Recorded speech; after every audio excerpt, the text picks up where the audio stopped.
all on the same page, I hope, or somewhat on the same page with some definitions? Sure. So we'll put the definitions up on the screen, but we actually got definitions from another ACH who's a little bit ahead of us on this work. This is from Cascade Pacific Action Alliance and the executive director, Jean Clark, and they had a committee that worked on defining diversity, equity, and inclusion. These are their words. As we move forward, we might want to tweak these so that they are appropriate for our region. So what is diversity? Their definition is that diversity is welcoming and incorporates unique perspectives that come from individuals with differences in backgrounds, experiences, and beliefs. Equity, identifying and eliminating barriers for the fair treatment, access, opportunities, and advancement of everyone. And what is inclusion? Inclusion is intentionally and collaboratively creating space to foster a sense of belonging for all.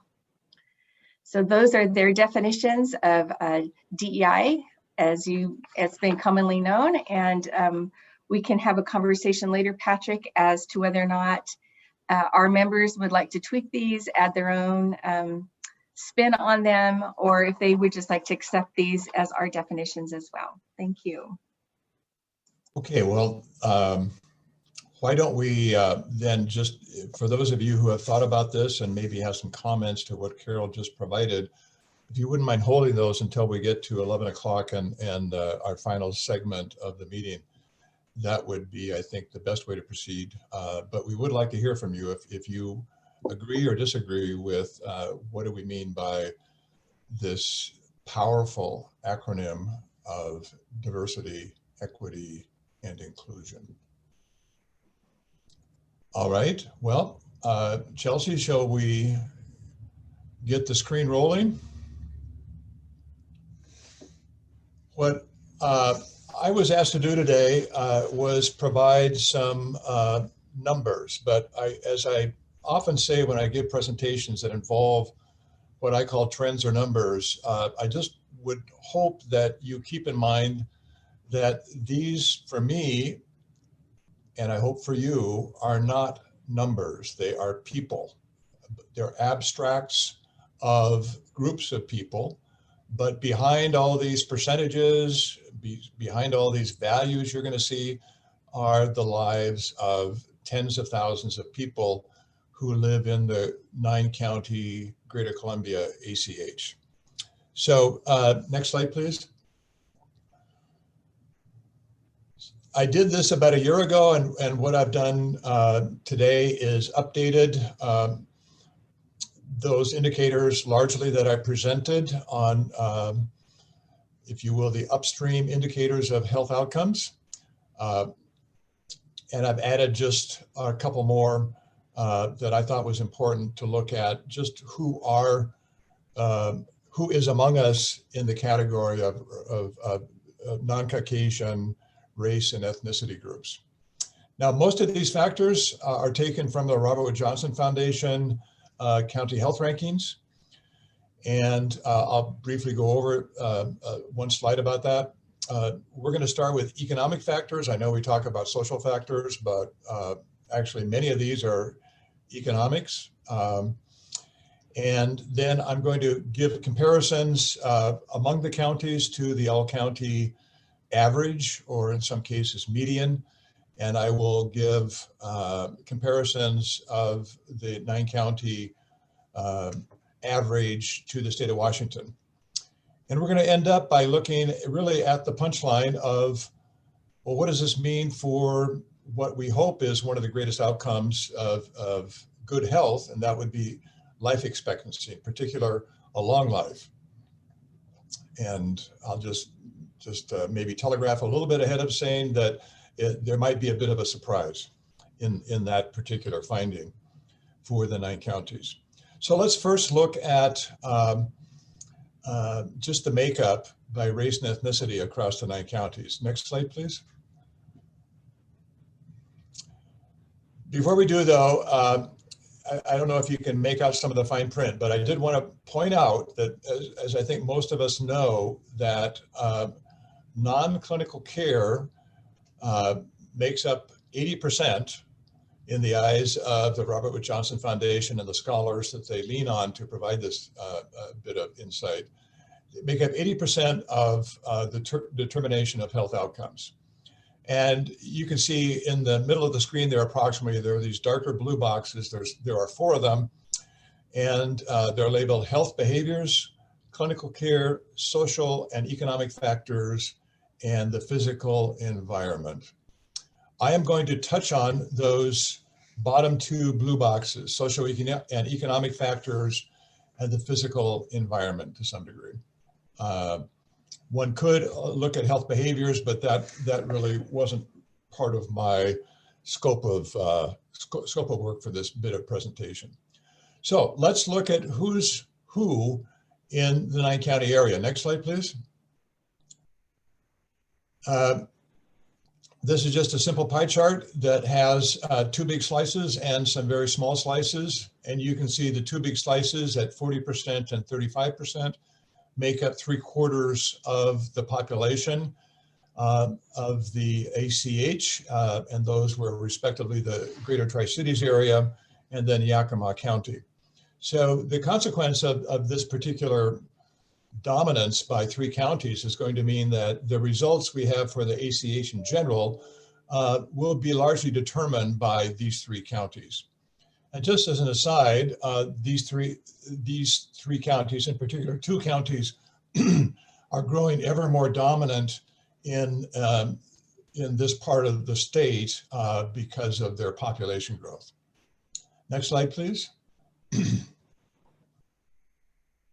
So now we'll just look at the county breakdown by race and ethnic groups, racial and ethnic groups. And you can see there clearly on the chart that something I think everyone knows, Yakima County is a minority majority county with close to 60% as of this 5-year average of 2015 through 2019 of the total population. And it's followed by Franklin County, which is subsumed in that bar for Benton Franklin County. But Franklin County is also a minority majority county. You can see that the overall average for the 9-county area is 42.5% for these 5 years. And by the way, these are the most recent 5 years. And because of the small size of some of our counties, I couldn't do just a 1-year estimate. And that the agriculture, what I'm going to call the row crop and the orchard agricultural counties, which are Yakima, Tri-Cities, and Walla Walla, are the ones with the highest percentages of people of color.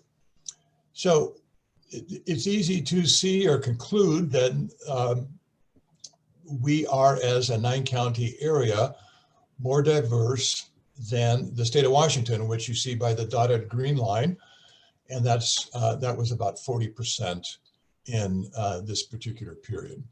So quite different among the different counties, and also, as you'll see here shortly, different from the state in terms of the mix. So next slide, please.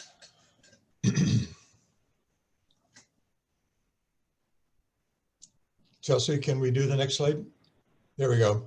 Okay, so again, who makes up this people of color population in the 9 counties? And I think no surprise to anybody, it's the Hispanic Latinx population. And then I have the 4 other groups that are traditionally used to describe race and ethnicity.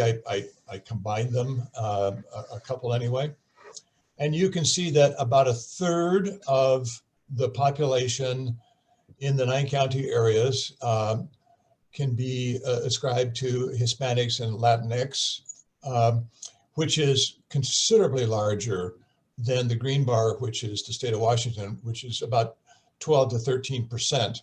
So there is a 2.5-fold difference between Greater Columbia ACH and the state as a whole when it comes to this particular population. In the rest of the groups, however, the 9 counties has considerably less of a population of people of color. The second highest group are 2 or more races, and this is actually nationwide, and in this area, the fastest growing group due to intermarriage. The biggest discrepancies come with the Asian population and Hawaii Pacific Islander. You can see that the green bar for the state of Washington looks at 12 to 13% approximately. And here in the Greater Columbia ACH, it's a fraction of that at 2.4%. And then the smallest group are African Americans with 1.5% of the population. So next slide. Okay, so we'll do now a deeper dive of where these groups are concentrated by county. And I think many of you know this intuitively, but here are basically the numbers, the facts behind your intuition. And you can see that Yakima is basically driving along with Franklin County, their results for the Greater Columbia ACH, which, as I've said before, is about a third. And that is followed then by Benton County and then by Walla Walla County. And the rest of the counties really don't have that large a Hispanic or Latinx population. And you can see compared to the state where those differences are, the state being close to 13%. Next slide, please.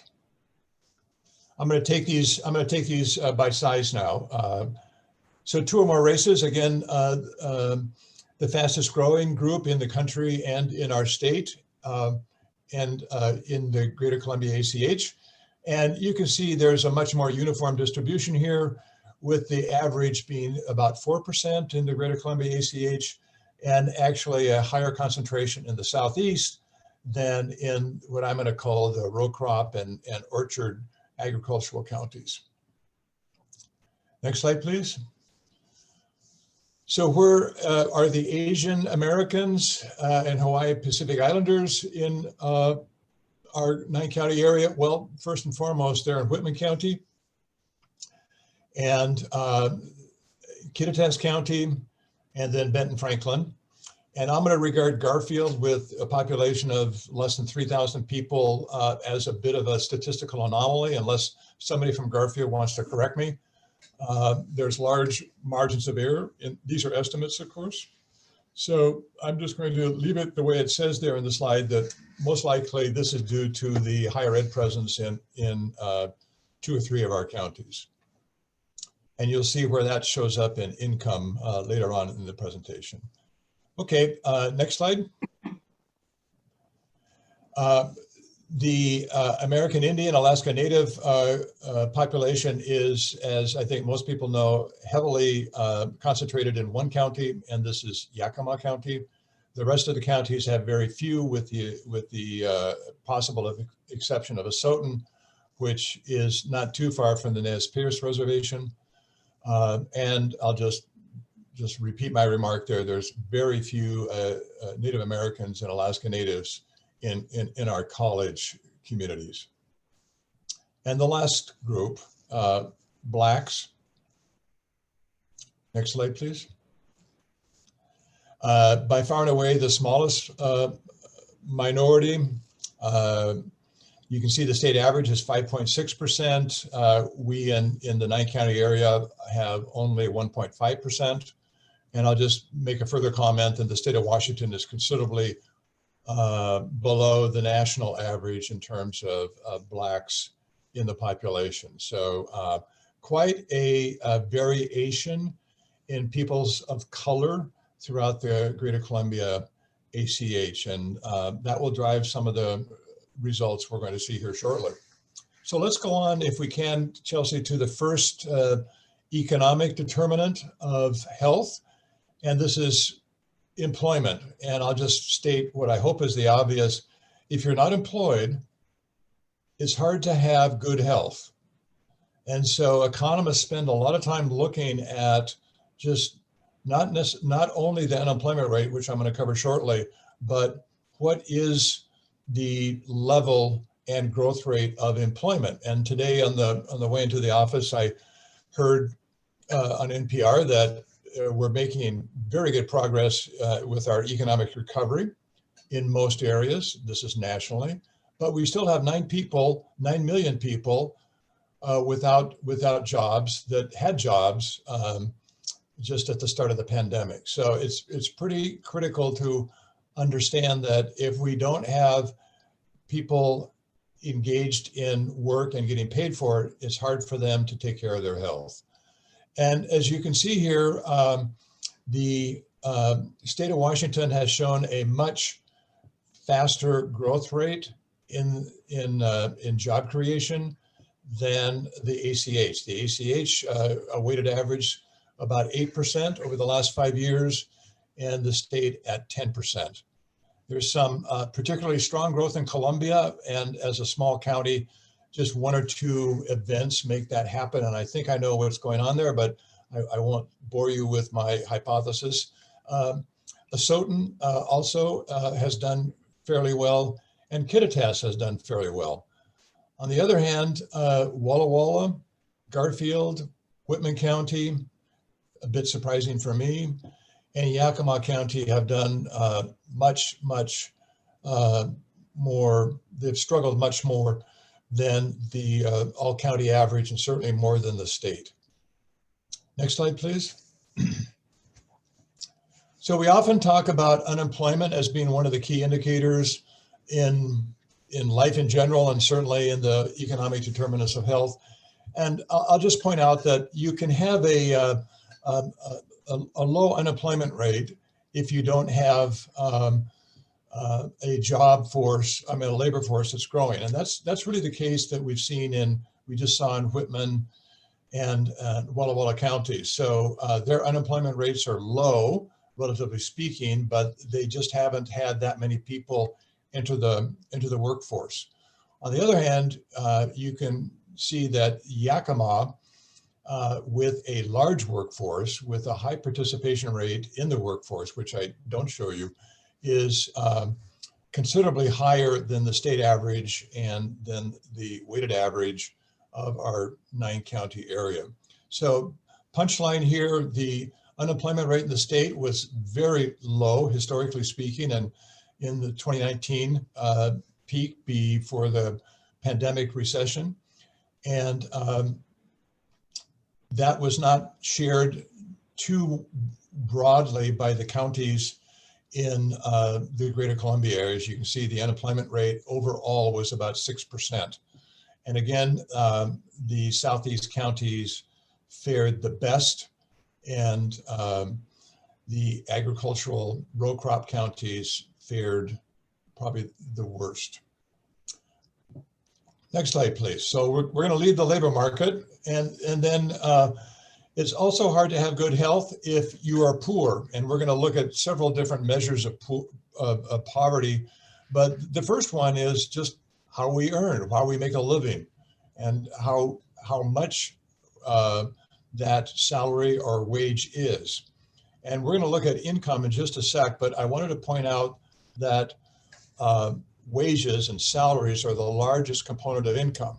And income, wages and salaries then are a reflection of what kind of companies and what kind of businesses we have in a particular economy, a local economy. So you can see at the top that Benton Franklin is way at the top with about 53,500, and Asotin, which despite its low unemployment rate still has the lowest wages in the 9 counties. And the average is somewhat in the middle there, about 47,500, pretty close to actually the median, although this is an average. I'll just point out that we have a very, very tough comparison with the state of Washington, largely due to King County, where the average earnings in 2019 were pretty close to 70,000. So compared to the state as a whole, we definitely do not earn much in our 9-county area. Next slide, please. So this is looking at, I think, what a lot of people consider beyond wages or before wages, and this is looking at income.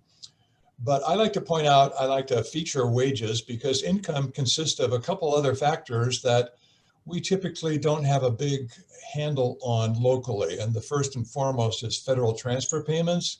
There are dozens of federal programs that bolster incomes across the country. Many of those are anti-poverty, many of those are sort of the safety net programs. And it's something that if in an ideal world, if everyone everyone had high salaries and those salaries were evenly distributed, those federal transfer funds might not be that great. And the third factor there is investments. And I don't think anybody involved in economic development and concern about prosperous economies look at what we make in the stock market or what we make in our rental income as something that important. But this is what we measure. And we measure it as at typically the household, which in most cases is a family, but in not all cases, and I'll show you why in just a sec.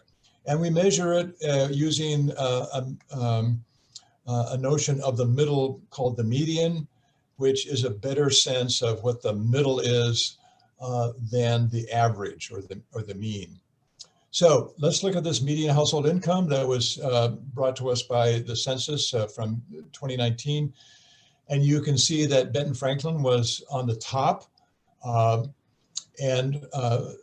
the all-county median was, the all-county average of the median was about 58,000, followed by Walla Walla, and ending up at the bottom with Whitman and Yakima. And for those of you from Whitman, I'll just say that I regard the very low value of median income in Whitman as due to the number of student households. And this is true to some degree of Kittitas, but not as much. But on another measure of income, we call per capita personal income, you see that even more clearly that Whitman and Kittitas counties are among the lowest, and that's largely due to the outsized student populations you have here. On the other hand, you have Yakima, which is a population without a big student population, and you can see that's second from the bottom. Again, we are much poorer from an earnings point of view, or a household income point of view, should I say, than the state, whereas the median in the state is $73,000 or almost $74,000 in 2019. But the gap isn't quite as large as it is in earnings because of these, in my opinion, because of these federal transfer payments that are part of now the economic landscape. Okay, so that's basically it for the 4 economic determinants. We've looked at 2 labor market, we've looked at 2 on income side. I'm gonna look at poverty. So next slide, please. Oh, I'm sorry, before I go, there isn't a lot of detail to do a deeper dive by race and ethnicity in income, except for the county of Yakima, where we have all groups represented. And so what I've done here is just look at the measure you just saw, income, and compared it to within Yakima County to the state of Washington by looking at the different racial and ethnic groups. And you can see the 2 bars in the middle there outlined in black is what I basically just showed, or at least the one in green, which is what I just showed for the state of Washington. And the one in orange for Yakima, which you didn't see, but you can see now is 51, almost 52,000. And you can see just by comparison the height differences between the green bars and the orange bars, that there's a substantial difference in most of the racial and ethnic groups. The difference is the least on the left-hand side with the 2 or more races groups. The difference is the greatest in the Asian American community in Yakima versus the Asian American community in the state as a whole. Generally, the Asian American community in Washington state is very prosperous. As you can see, the median household income is over $100,000, which is not the case in Yakima and probably not in any of the Greater Columbia counties. The lowest result is for the American Indian Alaska Native population in Yakima County, and that's echoed by the state experience as well, where those those groups have the lowest income throughout the state. Okay, so let's go to poverty now. So this is looking at a distributional member, notion of income. When we looked at the household income or the wages, we were looking at the middle values. This is looking at obviously the lowest decile, or the lowest, probably the lowest decile. And certainly it's not a quintile, I don't think. In other words, the bottom 20%. So this is the poverty rate for all the population in each county. And you can see at the top that the two college towns, or the two college communities, have the highest poverty rates, 26%, and I want to say it's close to 18% in Kittitas County. And then the overall GCACH average is about 16%, and that's considerably higher than the state. So on this distributional measure of income, not only are we lower in the middle, like you've seen on wages and median household income, but we have a higher group of a higher percentage of people grouped in the lowest 10 to 20%. There's only one county that's below the all-state poverty average, or the all-age state poverty average, and that's Garfield County, which is the smallest county in the ACH, and then it's followed by Columbia, which is the second largest county. The big counties are considerably higher, as you can see here. Okay, so Patrick, yes. There's a question from Minerva. When you show a graph by county, are all groups included? Are you also considering white groups? Yes, I didn't show them, though. They're, it's embedded in the overall average, and perhaps I should have shown them, but they're just part of the overall average. In nearly all cases, white is going to be above every other racial and ethnic group, with the exception of Asian Americans. So sorry about that. Thank you. Just trying to make these slides as simple as possible. Next slide, please. So one of the lessons I've learned over the years of doing this, data compilation and explanation, is that child poverty is greater than all age poverty. And you think about it, unfortunately, many of the families that have children these days are lower income families.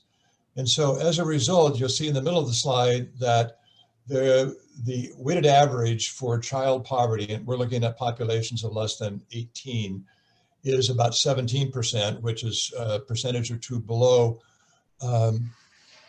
the all-age poverty.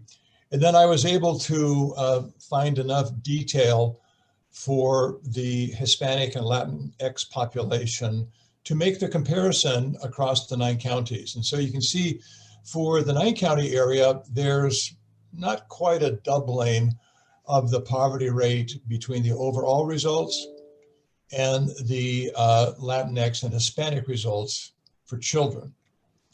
And that varies considerably by county. If you look at Kittitas County on the right, you can see that the rates are generally even. On the other hand, if you look at Asotin County and to some degree Columbia County, there's a huge difference in the childhood or child poverty rate between the overall population and the Hispanic population. Now, for the county with the largest group in this in this particular category, Yakima, you can see it's about a third less at 21% versus, or I'm sorry, about 50% more would be another way of putting it, 31% versus 21% in Yakima. So definitely a higher rate of poverty by this particular racial and ethnic group, which, as we've seen, composes a large part of the racial and ethnic mix of the Greater Columbia ACH. I'm sure this comes intuitively as no surprise to anybody on the call. Okay, that is it for economic determinants. Next slide, please. And let's go into some social determinants. And this is something I showed you last year, which is looking at the share of families headed by a single parent. It's nationally, and I'm sure here I didn't do that correlation, but I'm quite positive it's highly correlated with poverty rates. And the majority of the cases, but not all of the cases, are female heads of household. And you can see that in some cases, the results are better than the Washington average.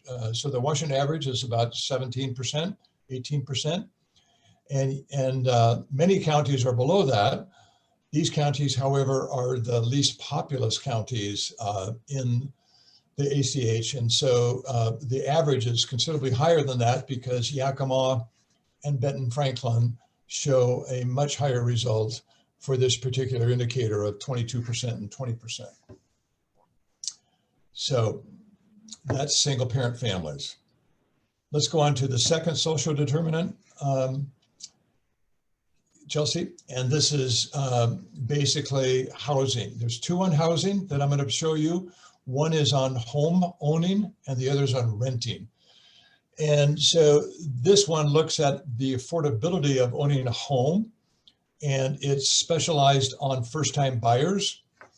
And first-time buyers are defined by those who are looking at a house to purchase that's less than the median. And these are buyers who have incomes less than the median. So it's a ratio. The affordability index has income on top and basically price of the house in the bottom half of the ratio. And the higher the number, the better. And typically we think that if you're above 100, this is an affordable purchase. And if you're below 100, it is not an affordable purchase. And you can see that for most home buyers in the Greater Columbia ACH, homes are unaffordable. We have some that are affordable, and you'll find these in Southeast Washington, but then we have those that are pretty much unaffordable for first-time buyers, and that's in Kittitas, Walla Walla, and Yakima counties, and to some degree in Benton Franklin counties. Benton Franklin is still pretty darn close to 100. And you can see that this is not a phenomenon that is unique to Greater Columbia. The Washington average is 80. It's come down precipitously in the last 5 years as home prices have just really, really risen throughout the state. So in this one instance of a determinant, you can see that the Greater Columbia value at 87 is higher than their Washington average. So in this case, we outperformed the state, unlike some of the other metrics that I've showed you so far. Next slide, please. That is not the case on renters.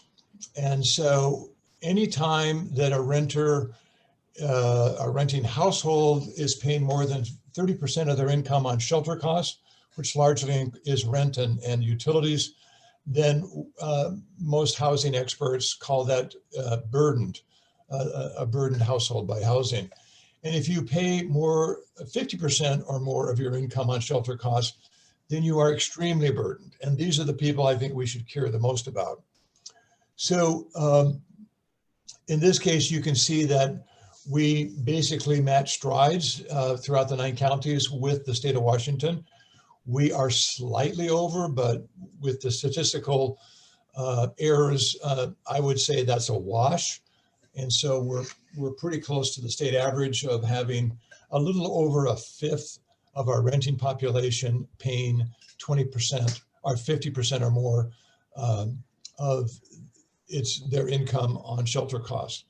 That is not evenly distributed. As you can see here, the 2 college counties, Whitman and Kittitas, have a much, much higher rate or ratio of households paying 50% or more. And I think if you've been parents or are parents of college students, you might appreciate this fact. So the good news is for the three largest counties, Yakima, Benton, and Franklin County, the shelter cost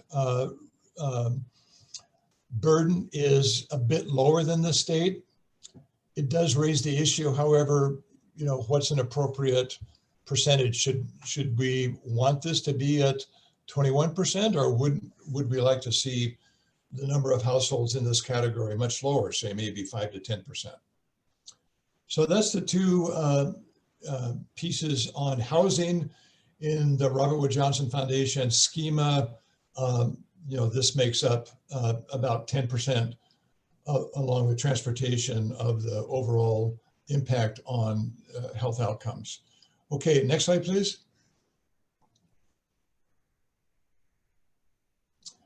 Education. One could do a lot of analysis because in part we've got a lot of data, but on education. But what I chose here is just looking at the sort of the one end of the spectrum of educational attainment, and this is looking at those who have a high school degree or less.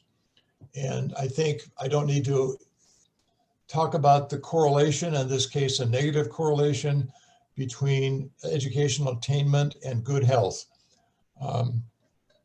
So you can see there's a wide variation in the share of the population throughout the ACH of those who have only a high school degree or even less. And if you will, the top of the rung, which is at the bottom, is Whitman County, no surprise there, with only 20% of the population in this category. And at the very top of the rung is Yakima County with over half of the population in this particular category, followed, to my surprise, by Benton and Franklin counties, where nearly 40% of the population in the greater Tri-Cities area has only a high school degree or even less. You can see that this is way, way over as a 9-county area. The Washington average, which was most recently 29%. And again, I attribute most of this discrepancy to the presence of a large agricultural workforce where having a higher ed degree or any community college is really not too necessary. So it's largely a reflection of the economies in the area. Next slide, please. And we're gonna wrap up with one particular indicator here that is part of the Robert Wood Johnson Foundation scheme of things, and that's looking at crime. One could look at property crime, but I think more concerning is violent crime. I'm not going to go into all the detail behind what's a violent crime, but I think many of you probably have a sense of what those are. And in this case, there's a wide variation between Yakima and Asotin County, or actually Garfield County, which had 0 in 2019. But the happy news is that overall, the violent crime rates in the Greater Columbia are considerably lower than violent crime in the state of Washington. You can see that these are rates expressed per 1,000 residents, and generally the Greater Columbia does quite well. So that wraps up my look at the factors. Now let me share with you then, next slide please. Let me share with you the punchline. If we have the social economic determinants of health and obviously clinical care, which is a much smaller portion of those factors that go into this outcome. If we have them lined up positively, then we would expect then the outcome, and Robert Wood Johnson uses 2 outcomes here, total years of life and quality in life. And I've chosen just the first for just reasons of exposition and trying to keep it simple. So just how many years of life one has expected at birth. And you can see that the Greater Columbia result of almost 80 years, and this is based on 2016 to 2018 data of 79.6 precisely, is very close to the Washington average of 80.4. And there's some variation you see in the two college communities, a bit of a skewed there, with Kittitas showing the highest rate and Whitman showing the second highest rate. And both Garfield, Benton Franklin coming in over the Washington average, but the other counties quite close to the Washington average. So I have to say, when I put this up, I was rather surprised. I expected the results to be considerably lower, given what we've seen in some of those, or many of those, socioeconomic determinants of health. And in fact, since I'm an economist, I couldn't resist. I ran just a simple correlation between life expectancy and income. And most economists think income drives so many things. And it turned out that income really didn't have much of a correlation with life expectancy. So it just made me think, okay, this is a lot more complicated than I think. And this is a pending research project that maybe I'll get to sometime. But this is the bottom line. Despite relatively low scores on most socioeconomic determinants of health, the Greater Columbia, 9 counties, comes in pretty darn close to the Washington average. So let me wrap up, if I may, with just what those results are. Next slide, please. Oh, I did want to point out before I go with this wrap up that for the counties that I could get some racial and ethnic group detail, and this is just for the 3 largest counties. I wasn't able to do this for any of the other counties. You can see that there is a large difference in outcomes by racial and ethnic group among these 3 counties, which, as we recall, is 75% of the population in the ACH. And so blue being the Greater Tri-Cities area and orange being Yakima, you can see that the outcomes are exceedingly high for Asian Americans compared to the overall results, which are in the middle, to the 2 counties.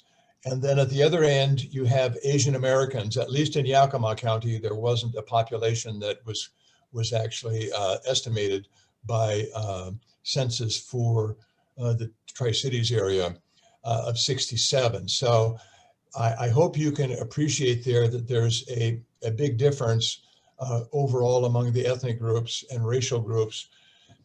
Having said that, you can see that the Latinx or Hispanic population actually has higher life expectancy in these 3 counties than overall. So that means, for the person who posed the question, where are the whites in this, that they have higher life expectancies than the white populations in Benton, Franklin, and Yakima counties, which I think is quite remarkable.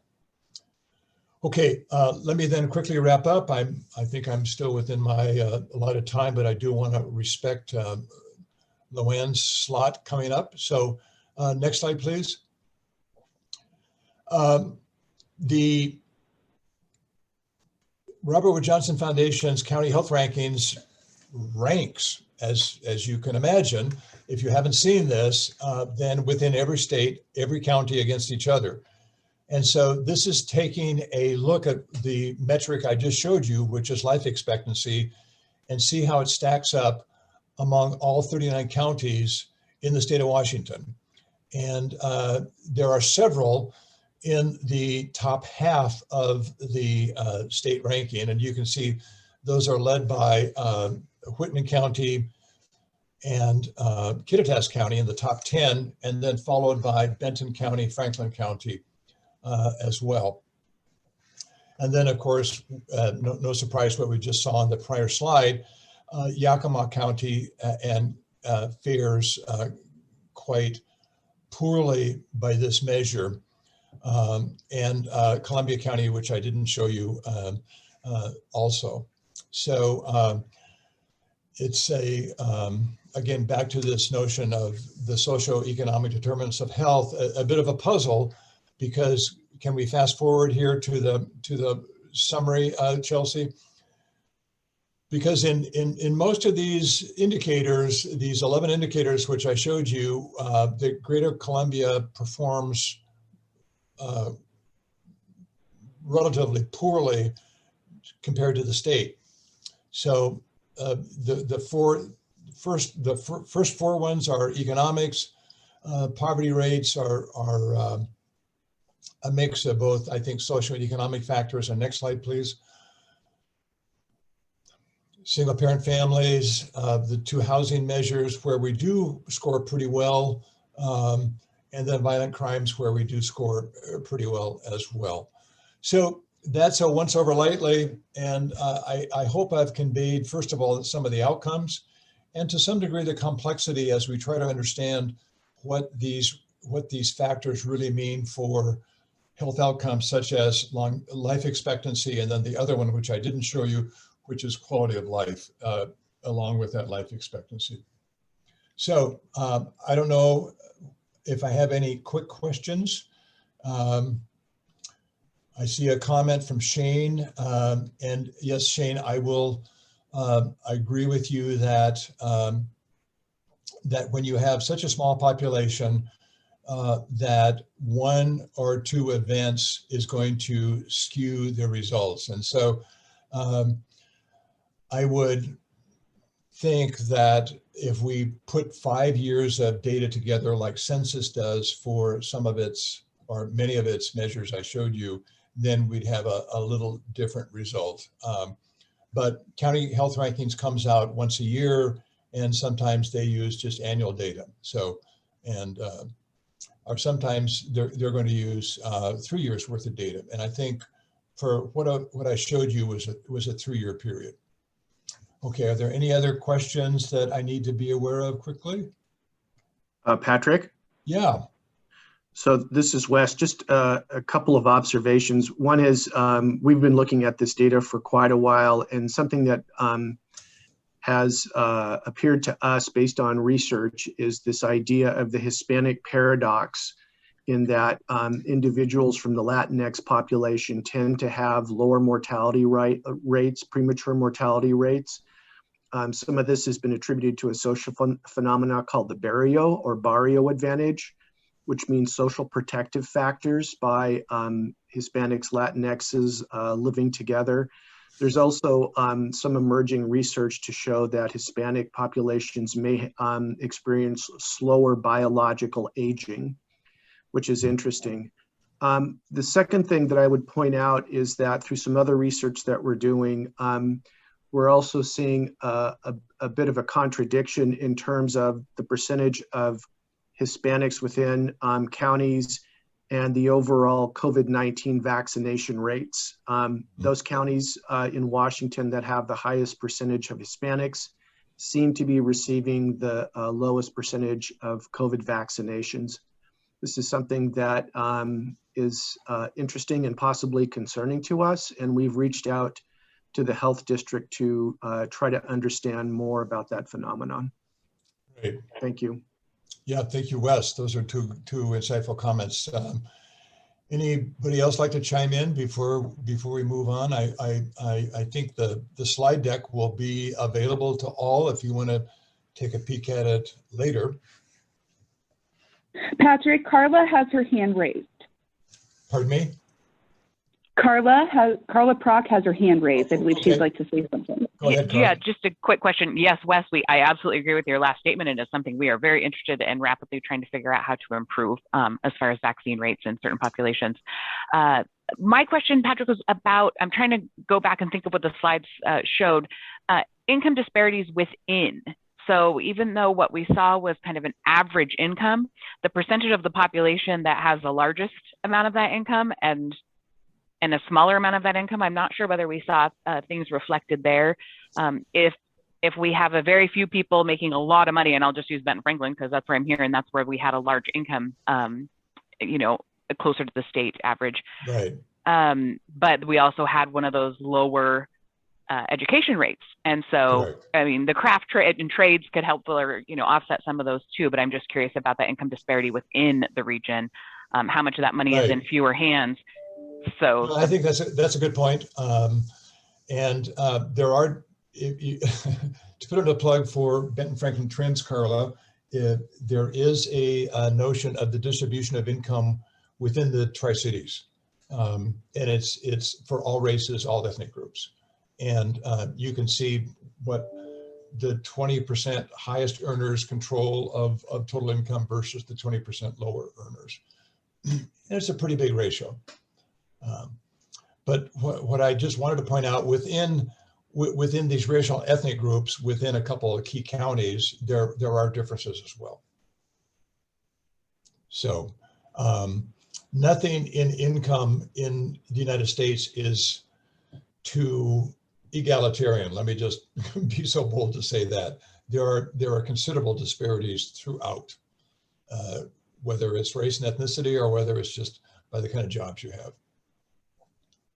So I encourage you to take a peek at that. I'd be happy to help you find it or interpret that if you have any questions. So, okay, is there anybody else? If not, I think we should. Patrick, Courtney had a question. Okay. Courtney? Hello? Are you muted?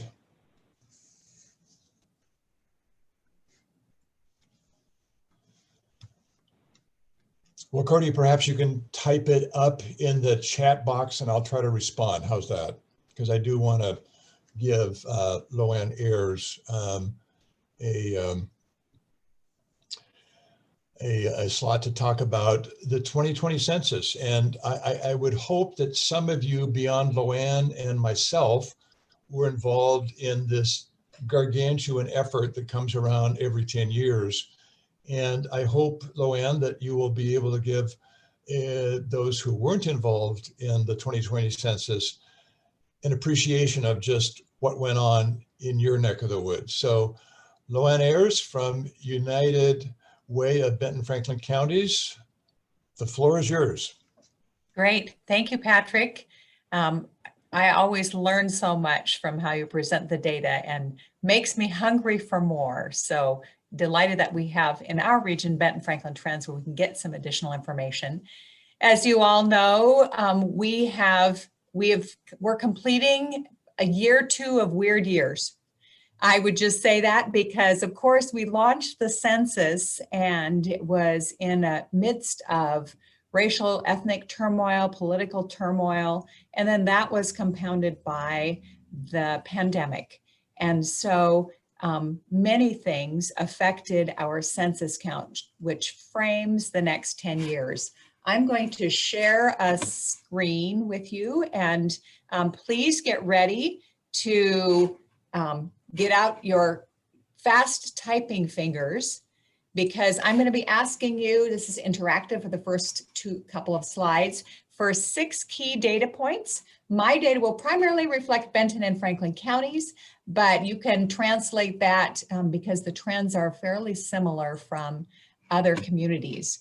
So I am going to share my screen now, and let's see, who can I see? Chelsea, if you could like thumbs up me, if you can see the screen, that's something that says who counts, or tell me. I can see it. Excellent. All right. Well, the census is just just still being wrapped up, and it really impacts every life and every aspect of life in our two communities. So I'm going to give you some data points. Again, in the chat box, put 3 numbers. The first in row, so it can be the same chat box. What percentage of adults are obese? So that's a percentage. How many local adults, and this is in Benton Franklin counties, but you can translate that into yours, don't have health insurance? And this is pre-pandemic. So we'll talk about pandemic impact because, as you know, data lags reality. And we have imperfect and sometimes slower sources of data. And then the third one is, what percentage of the adults who do not have health insurance have a mental health condition? So in the chat box, you should have 1 percentage, 1 number, and 1 percentage again. So I'll give you just a minute to do that. I am going to make sure that I can see that on my screen. So in Benton and Franklin counties, and this was 2018 data, 34% of all adults were obese. And for the first time ever, teens and youth met the adult rate of obesity. And we know that there is a strong connection between obesity and nutrition insufficiency. We have anecdotal information from healthcare providers that the rate of overweight and obesity is going up because of the pandemic, access to healthy foods and using food as a coping mechanism. And that certainly sets a lifelong course for health issues and is related to the census, so hang on.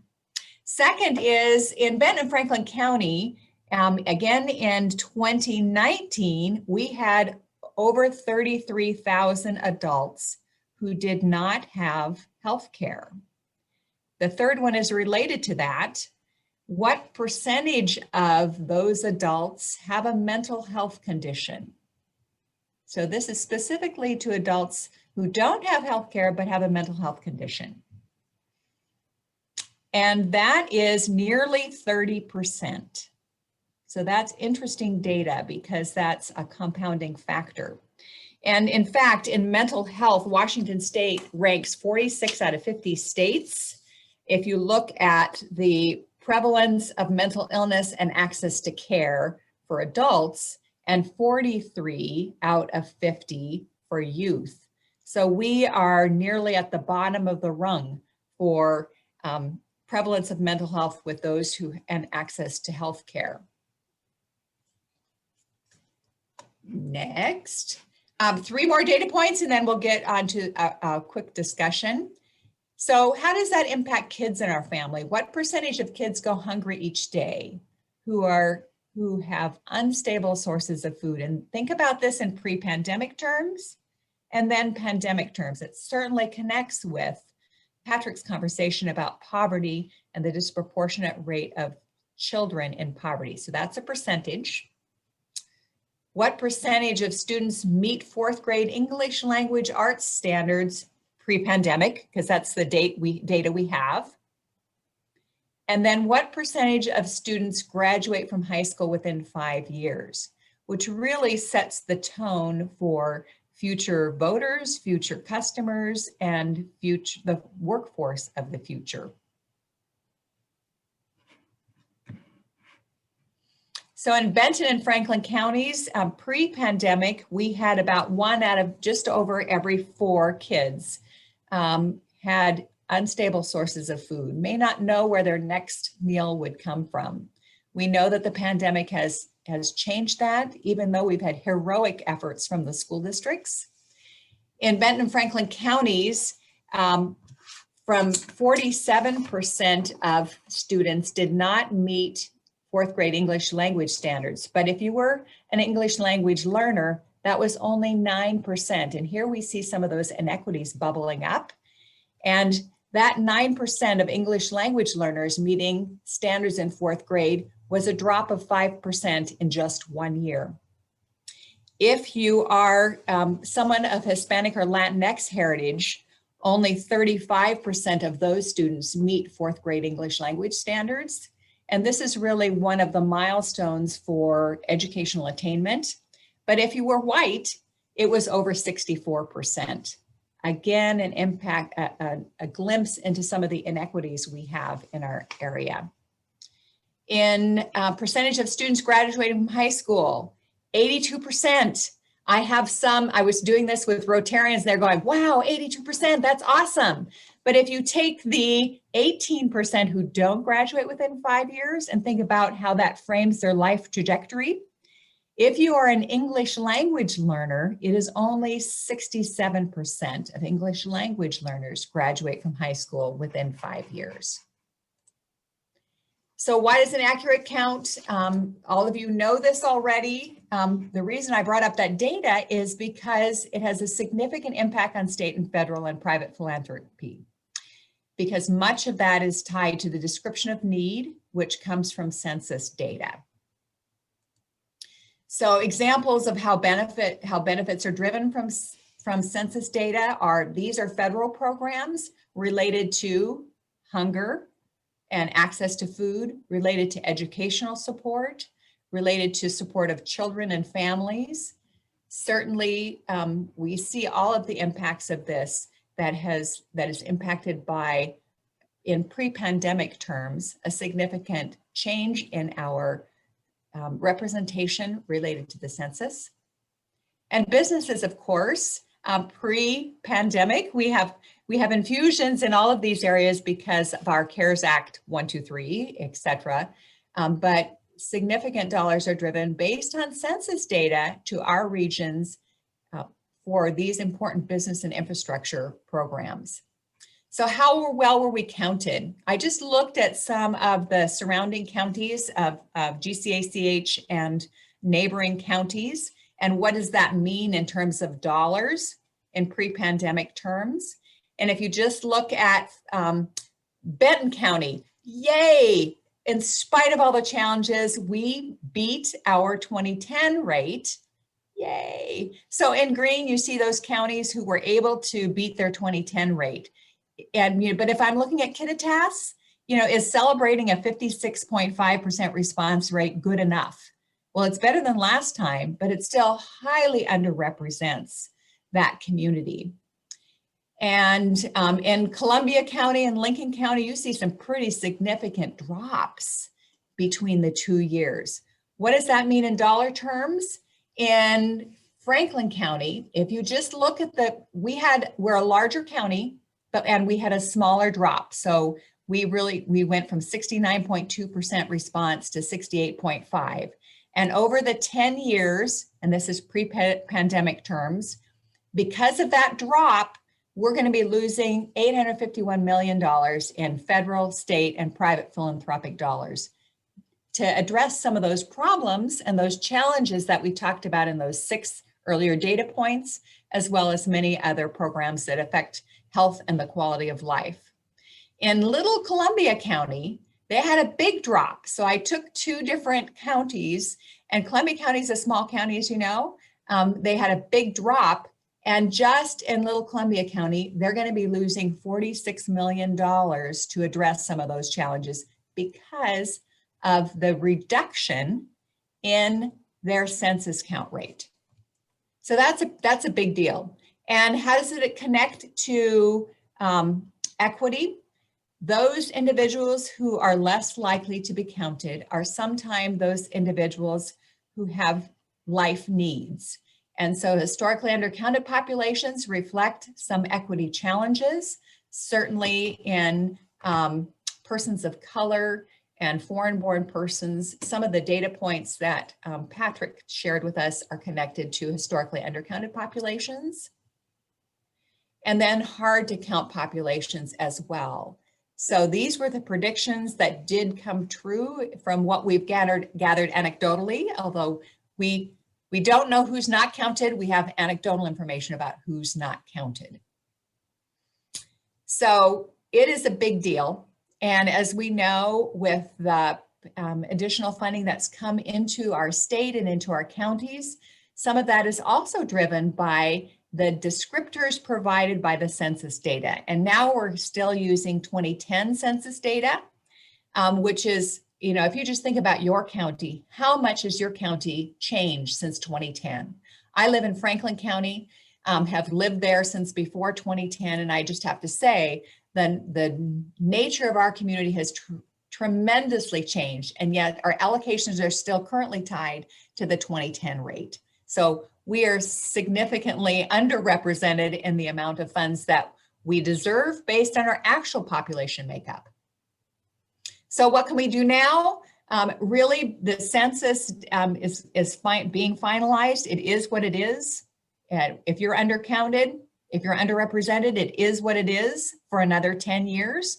But we certainly can't rest on that and use that as an excuse for not having proactive activities that we can do. Specifically looking at data collection opportunities that tell the actual stories. One of the challenges we have is there is little information that is disaggregated by race and ethnicity.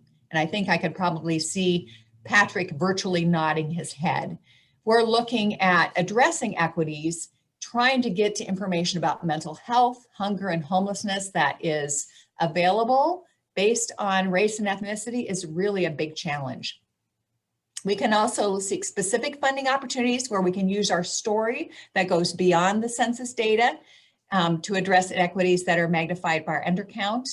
And then certainly as we move forward toward really in 5 years, we're going to be planning the next census. And so that is when we can really start exercising our political power and our voice to shape strategies for the next census. Now, I went through that information pretty quickly because I wanted to leave time for reflections or answering questions. Any questions of Loanne about program amounts, the undercount that perhaps took place here, and the consequences and what we can do about that? Loanne, this is Carol, and I just wanted to say thank you for this amazing presentation. I don't think that people really recognize the importance of the census. You know, I got to hear this presentation at Rotary, and so that's what triggered me to ask you to present this information today. But I also wanted to say, so how is this all tying in? I thought you did a really nice job of tying it into our discussion on diversity, equity, and inclusion, because I'm taking this class through the We Win Together network, the Wellbeing in the World. And we had a presentation that talked about the relationship between census and the ability of a community to mobilize. And actually, the ability of a community to mobilize and take care of its community is very protective. It's a protective factor. So investment in community capacity helps us build those networks, such as we have the local health improvement networks across our 9-county region. And there is actually a relationship between the census rollout and the lower COVID cases. So because it indicates that community's ability to kind of network and mobilize people to take the census, and what they're finding out is lower COVID rates are tied to higher census counts, which I just wanted to bring that up because it was something that I learned recently, and just it's food for thought. Well, higher census counts are tied to less diverse populations and better off populations. So that's not a surprise to me. It is significant for us to think about our plans as we're addressing specific inequities, because we have to go beyond census data and really reflect the true goals and characteristics of each of our communities. Any more thoughts, reflections on the census in the 9-county area? What your experience may be? I'm sure that there are people on the line besides Loanne who have worked with the census. With the 2020 census effort. Anybody want to chime in with a comment?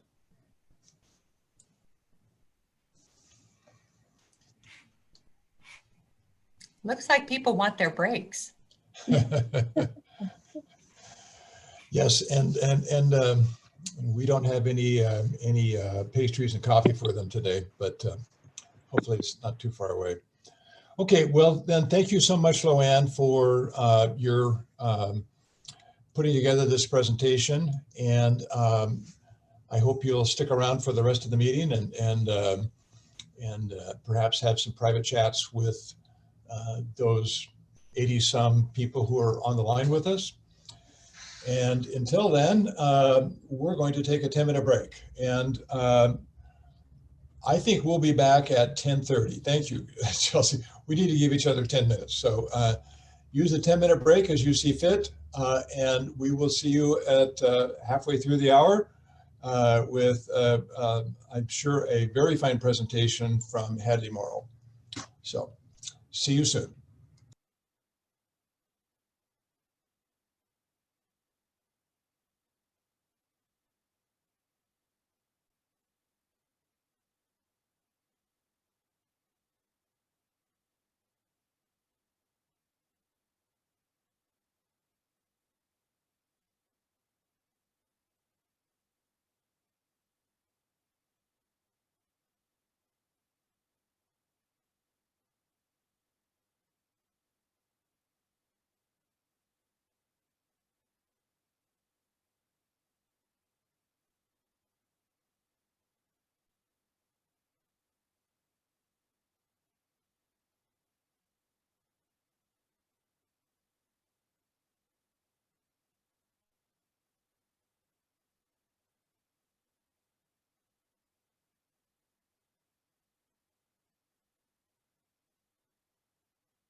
Well, everyone, shall we get started again?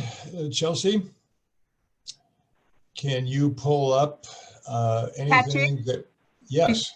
Before we go to Hadley, I just was asked by the Benton Franklin Health Department to push out this infographic about the COVID-19 vaccine phases. And I just wanted to draw everybody's attention to the bottom left-hand corner and the focus on equity. I thought it was a very appropriate infographic to speak to just really briefly. And that if you see that the phases across the vaccination, and we currently just started phase 1B, tier 2 yesterday, but there is a focus on prioritizing population groups that have been disproportionately impacted by COVID-19 due to external social factors and systemic equities, including people of color, people with limited English proficiency, people in shared housing, crowded housing, and multi-generational homes, people in poverty and low wage earners, people with disabilities that are connected to underlying health conditions that may put them at higher risk of COVID-19, and people with access barriers to health care. The Social Vulnerability Index is one of several inputs informing equitable vaccine allocation. So I just wanted to draw people's attention to that. Thank you. Thank you. That's helpful. I mean, that's informative. Is this just out? I haven't seen this before. I just got it yesterday from Okay. Sierra Knudsen from the Benton Franklin Health Department. Great, good to see this. All right, everyone. Well, welcome back. Hope that you had a good coffee break and got some of that Eastern Washington sunshine. And we're going to bring you now a message from Hadley Morrow from Better Health Together. Hadley and I have crossed paths many times over the last few years, and it's great to see her appear before our ACH in this capacity. So Hadley, the floor is yours, and I hope we can have some good Q&A afterwards. Thank you, Dr. Jones. Yeah, it's good to see you again too. Let me get my slideshow up here.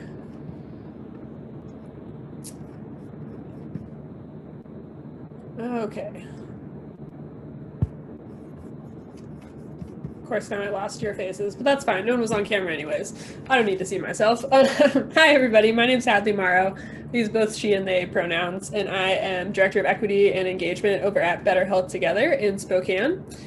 I was asked to come and talk to you all a little bit about some of our equity work, and specifically our equity assessment, which really kicked off a lot of the equity journey that Better Health Together has been launching through and trying to steward our partners through as our accountable community of health work.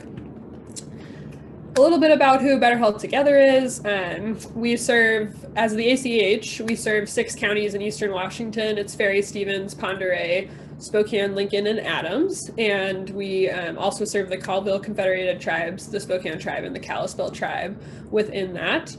Our accountable community of health has around 100 partners that are contracted with us through various efforts, whether it's through their partnering provider contracts to take on Medicaid transformation work, or they're a member of one of our collaboratives, or they're contracted to do some work around social determinants of health or anti-racism. So we have a lot of folks that we are wrangling. We also serve a role though as a community hub, where we operate the Navigator Network, which is training the folks who are in-person assisters, helping people sign up for health insurance on the benefit exchange. If there's any of you on here, big shout out. I know extended open enrollment has been a beast. But we operate a few other community response roles as well, which includes mostly care coordination work related to really helping fill the gaps between different systems and silos and helping patients navigate care that they need, really the goal being that there's no wrong door, but you'll find someone who can really help you out. And this has included taking on quite a bit of COVID response work over the last year now to aid our systems partners in trying to fill all of the gaps that appeared as we were trying to figure out how to respond to COVID, especially in an equitable manner. I think as Carol just mentioned in showing that graphic, we definitely know in Spokane and the surrounding area, we've seen a lot of inequities as to who's being impacted by COVID the most, especially related to race. In the Spokane area, it's people from the Marshall Islands. We have a really high population of Kofa Islanders because Spokane has been a resettlement city And although it's a really small percentage of our population, it's been close to a quarter of the cases at some points in time. Additionally, in Adams County, we see really high rates of migrant workers catching COVID and also not being supported in the needs afterwards. So there's been a lot of work that Better Health Together has been trying to lead to help curb those inequities that we're seeing in how the response is laid out. I've got Whitman County on this map here. That's only because the Navigator Network serves Whitman County as the accountable community of health. That's not in our region, that's Greater Columbia. Okay, so I want to start by talking a little bit about our equity survey, because this is really the work that kicked off our equity journey. As you probably know, it wasn't explicitly said anywhere in the original Medicaid transformation work that we should be focusing on health equity. It was sort of later down the line in our semi-annual reports that we started to get language that was like, okay, well, how are you going to assure an equity lens? And as we were trying to wrestle with how we could do that, we realized that unless we really understood our partners' understanding of equity and sort of what practices were in place currently around advancing equity, we were going to have a hard time figuring out a good strategy for how to make improvements. So I did tons and tons of research over about 8 months to try to figure out what resources already exist to do assessments, really based at the organizational level. So asking an organization, what activities would you hope to see here that would promote health equity? And sort of what's a healthy ratio of, what's the healthy range of promoting those activities and knowing that your staff are instituting them to feel like this organization is hitting the mark on equity, or knowing where they have to make some improvements. There's tons of tools out there. However, we really struggled to find one that fit the breadth and diversity of the sectors of partners that we have across the 100 organizations that we expected would take this survey. I've listed here a few examples of the assessments that were really helpful in us doing our research, and also I've shared these slides with Chelsea, so if anyone wants to grab these slides and see these links and check out any of these resources, feel free. But again, none of them would work for, say, both a housing provider and a hospital and a jail at the same time, because they were generally centered around a specific sector. So we ended up making our own assessment based off of these surveys and a number of the questions that we felt also needed to be added. We did a lot of research, and then afterwards we got the survey verified by a number of equity consultants in the Northwest, sort of had people test it. And once we felt it was solid, we released it in September of 2020. We had over 3,800 people take the assessment. I was completely wowed by by how many people took it. We thought maybe 1,200 or something, but it really showed that there was a lot of hunger in the region to want to understand what equity is and want to be promoting health equity within an organization. What there was not a lot of understanding was really a common definition or a common language for what is promoting health equity within an organization and what is equity best practice within an organization, especially a mission-based organization or an organization that is of service to trying to, in some level, any level at all, improve or sustain the health of a community. So we have to get to the question of methodology, like how do we decide what a healthy level of survey engagement is and a healthy level of response. We looked at this really interesting study called the 25% Revolution. It came out in 2016 after the election. The goal was to try to figure out what percentage of participation does it take to call something a populist movement, and also to look at bandwagoning. So sort of what percentage of a group has to believe something in order to start changing the minds of other people in the group. They tested this theory everywhere between groups of 20 up to groups of 100,000, and they found that in all cases, the answer was only 25%. So essentially, let's say we're all sitting in a room together, we're all trying to order a pizza, and there's 10 of us, and we all think pineapple on pizza is great, so we're gonna order the Hawaiian. a new person comes to the table and they're like, wait, pineapple on pizza, that's just terrible. How are you doing this? And we just laugh at them because they're just one voice, whatever. They can just pick it off their pizza. Another person, we don't care. Another person, we don't care. But once you flip to get 25% of the group, I guess we did it 3, bad math if anyone's following me. Once you get 25% of people in the group have this sort of outlier ideology, some of the original people are going to start questioning their thoughts. So they're going to question their behavior, how they should respond. It doesn't necessarily do a change in behavior, but it leads to that openness to change. And that led us to the conclusion that really, if you have more than 75% of your organization saying, yes, I agree or strongly agree that this equity-based activity is taking place within my organization, you could consider that a norm within that organization.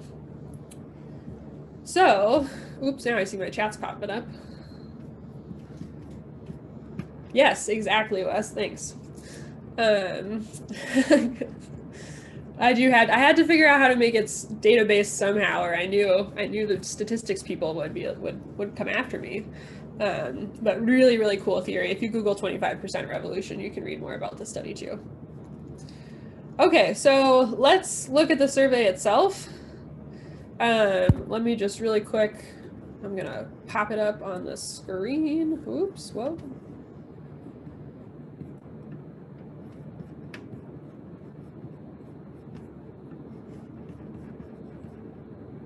Bear with me.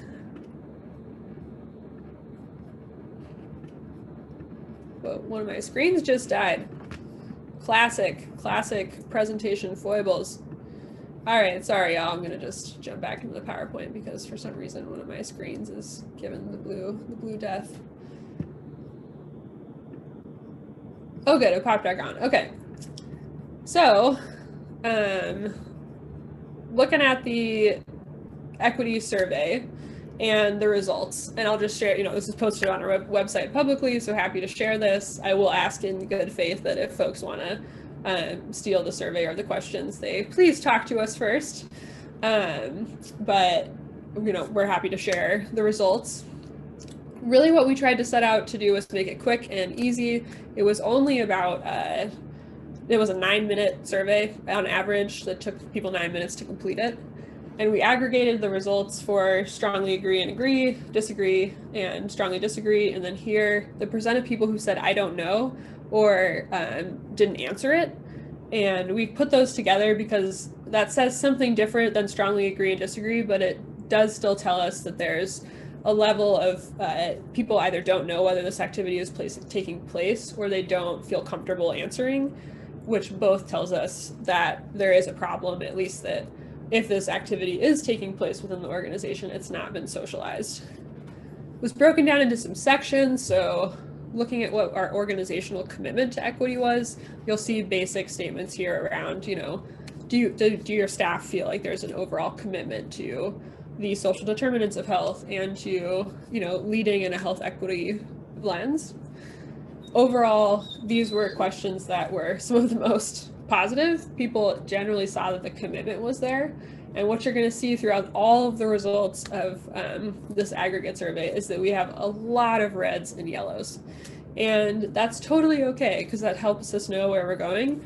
But we'll also see that most of the reds and yellows are in the I don't know or didn't answer category rather than the disagree category, which also signaled to Better Health Together we had some more work to do on ensuring that we were doing our language building and really educating people to understand what these activities would look like, how they apply to health equity, and why it's the responsibility of organizations that are impacting health to center themselves around activities like this. Oops, well, that's not how I thought it would look. Equity and program design, these are questions that are really about, did you assess the needs of the people who you're working with? Are there ways for them to give input? Where's the opportunity for evaluation and feedback? I'll send this over to you by email, so if folks want to look deeper. Here's where it gets kind of rough. Equity in HR, equity in data, completely red. So across the almost 4,000 people that took this survey, the majority of people said they weren't sure whether or not these activities were happening or they didn't know. or they disagreed they were happening. And that doesn't surprise me too much because data and HR are things that often are pigeonholed into one corner of a building, and one or two staff are really centered around working with them. And so often other people don't know the policies and procedures. But it is in our working equity theory of change that you want to have the whole organization, if possible, really grounded in the practices that promote equity, because that's how you get the behavior change and also sort of help to build the culture movement necessary to continue to lead and influence others to lead with activities like these. The final section was around our personal understanding of equity. So really just asking the question, like, instead of reflecting on the organization, we asked people to reflect on I statements, so statements that were personal for them. And this was, again, one of the most positive areas, because people, I believe most people in the fields of organizations that we're all working with want to understand this. They want to get it right. They want to talk about this. They want to learn. It's really the how and what that means that's harder to figure out at an organization, and sometimes doesn't feel appropriate or comfortable to talk about at an organization. But we really believe is necessary when you look at the health outcomes data that we're seeing. And like I mentioned earlier with COVID, when we just can't ignore the facts that racism is still very prevalent in our health system, and we see that in the outcomes and many other isms and forms of inequities as well. Some of the interesting takeaways we had from this, I'll just point out really quickly. Where is it? I am comfortable talking about race and racism with the people I interact with at work. 77% of people agreed with that. Staff I interact with at work are comfortable talking about race and racism, 67%. Similarly with gender and sexuality, there's this inflation of people saying, well, I'm great at talking about race and racism. That's totally, I'm comfortable, I'm good. But Sarah over there, she sucks at it. And meanwhile, Sarah's saying the same exact thing about herself and about me. And it also speaks to the fact that often staff aren't put in positions to test out how they are talking about race and racism or gender and sexual diversity unless the organization has some dedicated and informed and safe spaces for people to ask those questions and start to test out those conversations. But we thought that was just an interesting piece of data to see that, and it held true across almost all of the individual. If we broke them out by organizations, it was almost always around 10, like 8 to 11%. That sort of inflation rate, which I thought was fascinating for the data people out there. We also assessed what equity trainings have been happening in the organization. I think we had a conversation about this, been prioritized within the last year. We found it, painfully, it made sense in a very painful way, but really, frankly, dangerous and harmful that by such a high margin, the lowest attended training had been around tribal sovereignty and local Native American history, especially when we have 3 tribes in our region, and also Spokane is one of the highest percentages of urban natives of a mid-sized city, and I think something like over 300 different tribes are represented just from the individuals that are living in Spokane County. And so this felt like a really important place to prioritize some work. And that's the goal overall, is to give organizations, some information about where we could be prioritizing either tightening up the policies or the education around the policies, or thinking about adding new policies to turn some of the reds into yellows and then greens. As I switch over my screen back to the PowerPoint to talk about sort of last takeaways, happy to take any questions in the chat or out loud.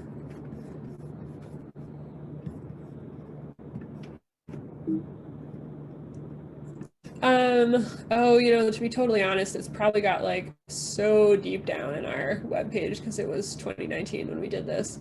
If you Google equity, or like we have a little search bar at the bottom, and if you type in equity assessment results, it will come up. And I'll share that PDF with Chelsea as well so she can send it out.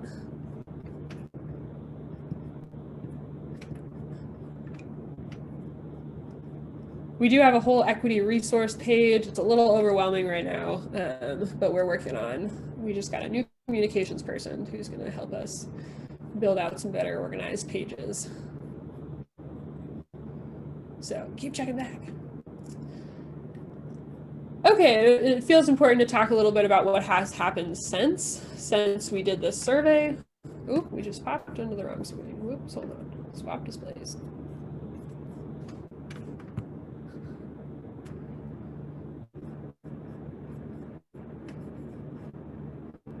All right. Hopefully people are seeing my PowerPoint again. Give me a chat if you're not. What's happened since? Oh, no, okay. Hadley, we're not. It's just showing the black screen. Oh, then it went away. Okay, let's try it one more time. Share screen. Microsoft PowerPoint. There you go. Yay, thank you. You know the drama of multiple dual monitors when you share something and then they just choose whatever screen they want? Someone's got to figure that out.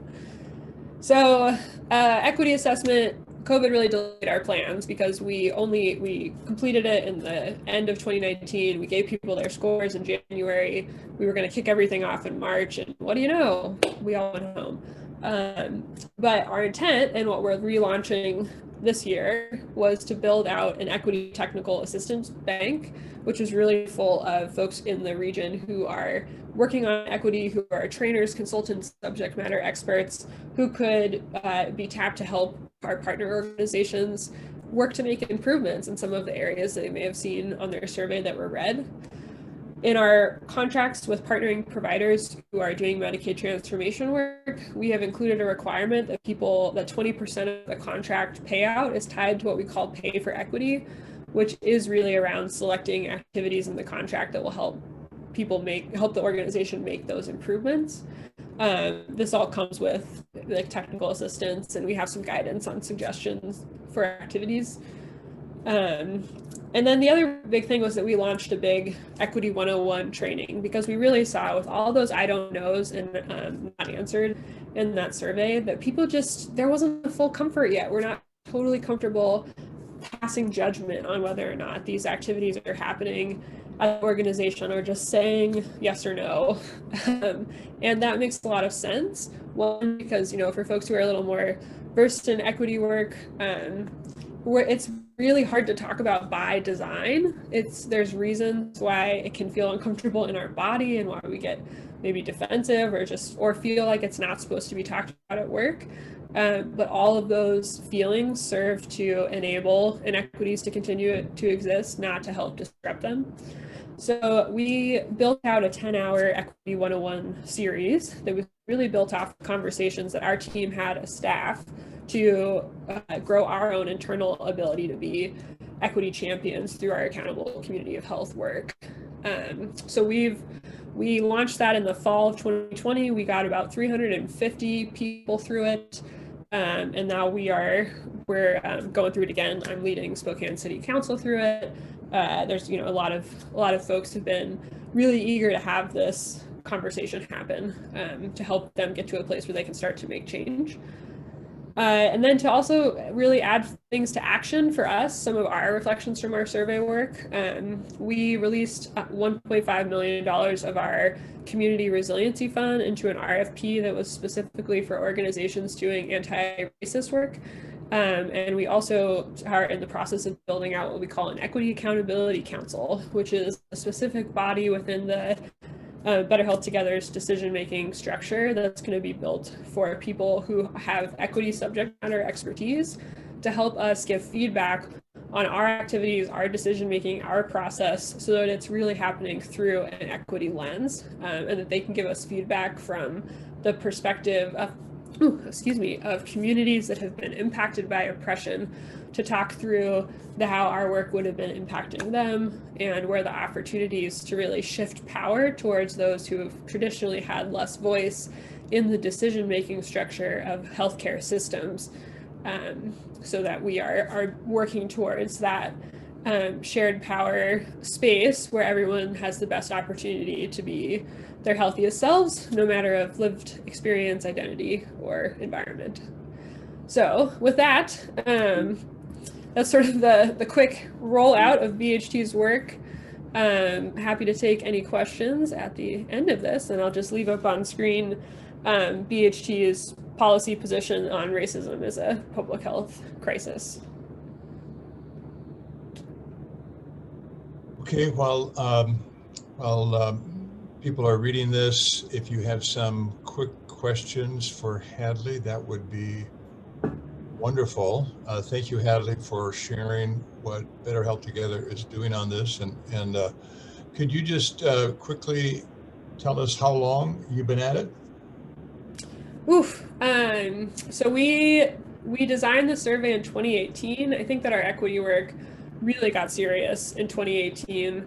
2019, we spent mostly internal, just building out our own staff's knowledge and education, because we realized if we were going to be credible at all with our partners, we actually had to have a staff that was really grounded in speaking up about equity and anti-racism, and that required some practice and some leaning into one another to grow our confidence in that space. And then in 2019, at the end, we launched the survey, and 2020 has been the year where we are all about education, common language building, and really changing our internal policies and even contracts and things like that to be more explicit about our commitment to anti-racism and equity as a sort of requirement in partnering with the accountable community of health, with the caveat that we have offered so many resources and support that we can help steward people along the way. So if they're not comfortable with that yet, we can still work with you as long as you're committed. Okay. I won't lie, it's been a long journey. So you've been at it, in other words, 2.5 to 3 years. Yeah.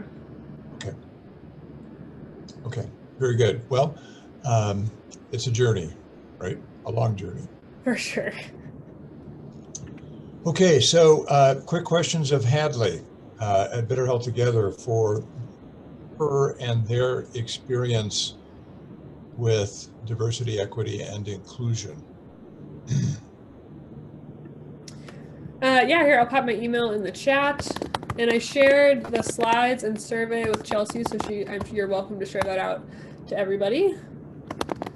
Okay, and Hadley, you've got a question here about sharing this, so you just want, you could refer them to the website as well as you'll answer questions?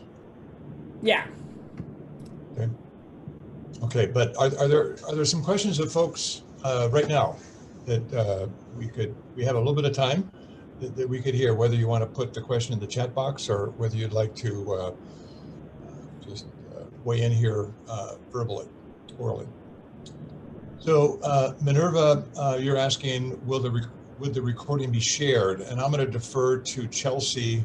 When you say recording, Minerva, are you actually asking for the audio? This session, yeah. What I'm talking about is this session, because there's so much information, and I was just wondering. I see that this session is being recorded, and if this session is going to be shared with us. Oh, there it is. There you go. Thank you.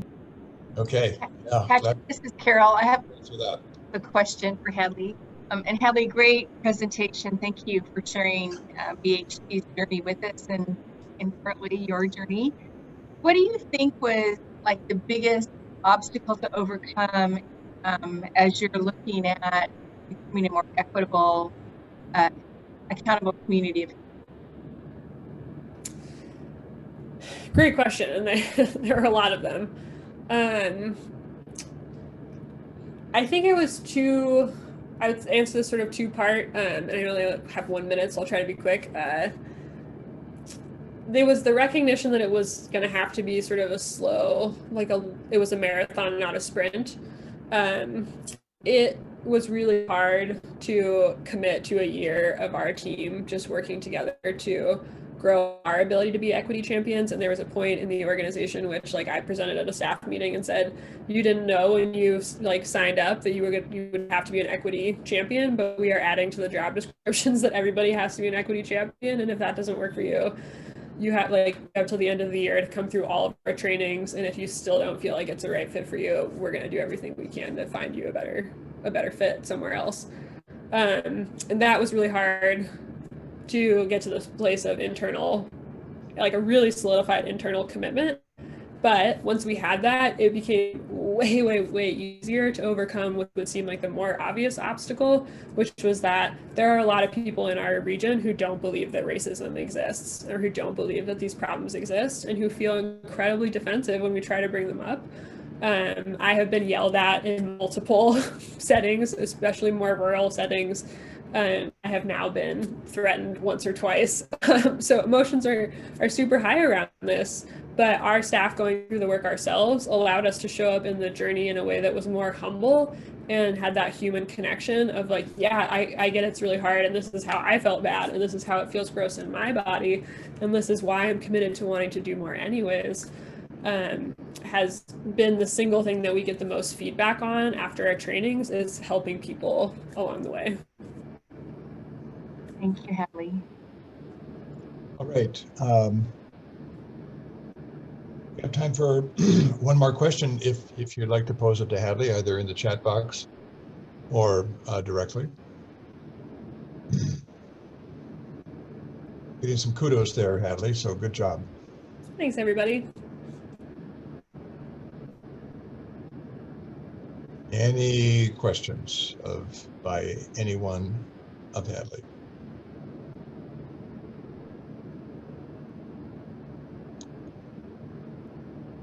Well, Hadley, they know how to find you, right? Oh,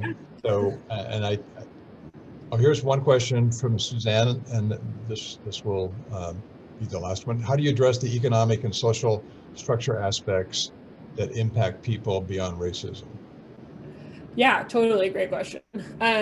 So one, when we look at defining racism, we talk about it as a power structure, not really like an individual act. And it's really a power structure that has centered race as a justification for a lot of bad behavior throughout our history, bad behavior on behalf of white people for the most part.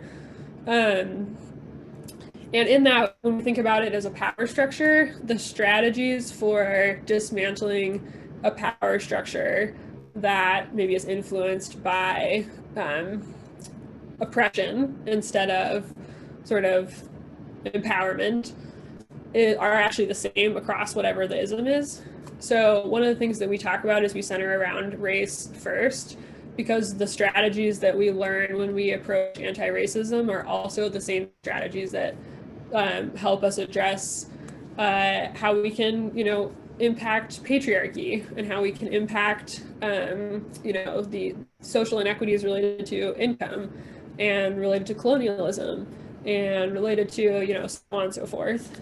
And the other thing that we talk about is there's sort of a two-pronged approach for all of these, which is one, how do you make sure that people who are currently in power or likely to hold positions of power for a very long time are starting to get the education, are starting to learn the realities of sort of like a public health 3.0 approach that recognizes the real determinants of our health outcomes are those economic, social, and identity-based structures in our system. And then the other one is, how do you support organizations and individuals that have lived experience of being impacted by oppression, whether it's because they're Black, Indigenous people of color, or they're queer, or they've had experience in the foster care system or the incarceration system, or they have a disability. How do you empower those folks and the work that they are leading to build more capacity, have more power, get more capital, get more dollars, so that they can compete against and influence the white dominant health system that tends to hoard most of the power. Because really, really cool strategies come out of groups that have been impacted by oppression, because they've had to work so much harder to make their stuff happen. So like, how do you we talk about sort of the accordion approach in having to go two sides to really move ourselves from the world as it is, which has a lot of things in it that are unfair, into the world as it should be, where we all have the best chance to work to our strengths together. All right. Thank you so much, Hadley. And if you want, you can stick around. We're just going to have a little bit of sharing right now that will be to some degree inspired by what you just laid out. And so the question, we have two questions in the remaining time we have, and we're going to break, of course, at 11:30. The first question is to what degree and how is your organization responding to the challenge of diversity, equity, and inclusion? And what we thought, the staff thought, it would be better if you could just give it some thought and type 2 or 3 or 4 sentences into the chat box over the next 4 or 5 minutes, and we'll just take them up as much as we can. Again, the question is, how is your organization responding to the challenges you just heard from Hadley to diversity, equity, and inclusion? So I know this is kind of quick, but many of you may have already started, and if you wouldn't mind sharing how you've started, I think that would be helpful. Some of you might be further down the road, kind of like Better Health Together, and perhaps you could share a bit of that and perhaps compare to what you just heard from Hadley. And then some of you just might want to pose the question, how do I get started? And perhaps we could have that conversation as well, or perhaps you would just like to contact Hadley directly. But that's what we'd like to ask you to do is can you put down in just a few short phrases or sentences what is going on in your organization? Then the second question, which we'll get to in a sec, but just to tee it up, the second question is, what do you think Greater Columbia ACH as an organization should do to address these, I think, really, really strong challenges of diversity, equity, and inclusion in the work in Medicaid reform? So we're just getting started here. Thanks for those of you who have already submitted something. I think we'll start responding here in just a sec, but we don't have to have everybody share, but if we could have a few organizations that would like to share, that would be wonderful, because one of the, I think, big takeaways from our journey together at the Greater Columbia ACH is that we have learned so much from each other, and let's continue to do so. Okay, so let's just start at the top with what we saw from Kendra. Oops, let me see here. Get my. It was Jill.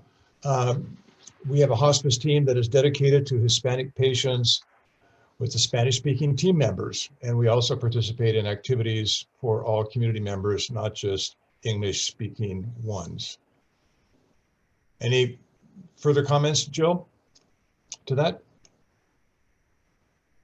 No, I would just maybe add that we have had a big push to try to reach out specifically in Franklin County, just to kind of get the word out that we're available to support people in that county as well, because there tends to be some cultural challenges and some educational challenges about specifically what hospice care is, and what we do, and some fear of having a social worker, and calling them a social worker can sometimes be frightening. So we really made a dedicated effort to try to overcome some of those things, because I mean, that's what you learn when you go out and interact and have conversations with those people. So I would just encourage everyone, community participation is huge. Thank you. Okay. Yeah, I think that's very consonant with what we've just heard, and I just think with a set of values that most of us at one certain level certainly share. Kendra, thank you for that comment. I'm happy to hear that you are looking at forming a committee, and I hope you will continue a dialogue with Hadley. Teresa, I don't know what organization you're with. You said you have changed core values to reflect inclusion. And now you're looking for ideas to operationalize this. So you're at the start of this particular journey. Kirk, you wrote from Ben Franklin Community Health Alliance that you have now included inclusion, so to speak, or equity in your title of your team. And I don't know if that has brought any change in your operation. If you'd like to say something to that, if not, we'll just note that. Do you have any quick comment on that, Kirk? Okay. CHCW has created a diversity committee. Okay, and we've already done things just as basic as changing signs. And a statement that's obviously a part of your meetings. That very good. Thank you, Stacy. Minerva. Patrick, yes. It looked like Kirk was ready to say something. Oh, Kirk, sorry, I didn't catch your hand up. Go ahead. Sorry, Patrick, I'm a little slow on the mouse this morning. What we've done is we've worked on equity and inclusion issues for probably the better part of a year. But we finally decided that it was time to acknowledge that and change the name of our health access team, which is one of our monthly committees, to add the word equity to acknowledge that we think that's an important issue and that we'll be more focused on it in the future. Okay, so equity and access are now joined at the hip, so to speak, with yeah, I'm sorry, equity and access, correct. Okay, Minerva, you've talked about your school district. I don't know which school district you're with, but I assume this would be an example for the many school districts in the 9 counties doing an intercultural development inventory. Quickly, what was that inventory like, and where is it at now? Okay, so that was more than a year ago. And we have the IDI for our admin team. And now we have a committee that is also working on, just starting the conversation with admin. We have to see things through a different lens. And that needs to bring a lot of education to us as school staff about diversity and inclusion. And so now we are developing a logic model. We are developing an action plan. And we are also moving towards policy within our school district here in Yakima, that is West Valley School District. So we are using data. We also had an equity survey to our high school students and our school staff. And we are using that information to develop the action plan. So yes, I'm proud that we are moving really good and fast. And but also, even though I say fast, we have to move slow because these usually makes people feel uncomfortable, or people might feel attacked, because when we just have those conversations, people feel that they are being attacked.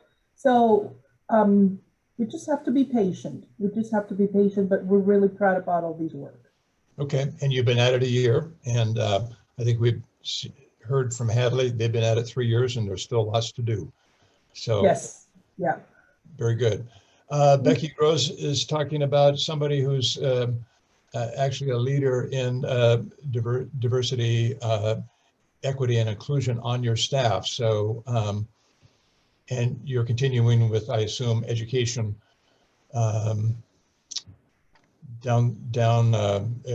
throughout the calendar of the year, and probably don't see that changing anytime soon. Is that right, Becky? That's right. yeah, we're excited to get started on this and actually formalize some of our processes. Good. Okay, Kevin, you just comment that somewhat indicative of the situation of Spokane, although it's not quite 92% white, and it's a little more difficult to get started when the level of people of color, or the percentage of people of color, is that low in your community. So congratulations. Ashley, your counseling center has started a Spanish-speaking substance abuse program, a substance abuse disorder program. Good for you. Okay, Lindsay, I don't know your organization. Do you want to just tell us what specifically you're doing? Equal pay, and it looks like in hiring practices and then trainings. Is that correct? And what group are you with?